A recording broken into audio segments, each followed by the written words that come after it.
అద్దం పగిలితే శబ్దం వస్తుంది, కానీ గుండె పగిలితే నిశ్శబ్దమైపోద్ది.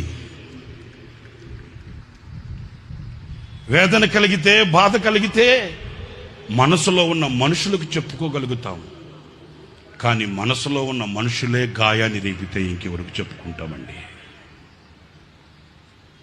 వింటున్నారా నేను చెప్పే మాట?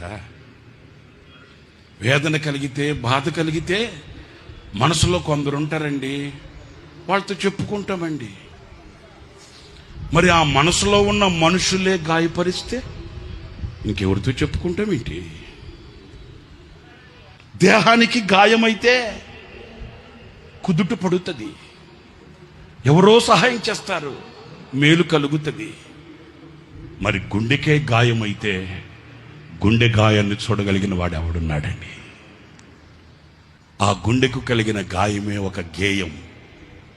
ఆ గేయమే ఈ సంవత్సరానికి మనందరికీ ఒక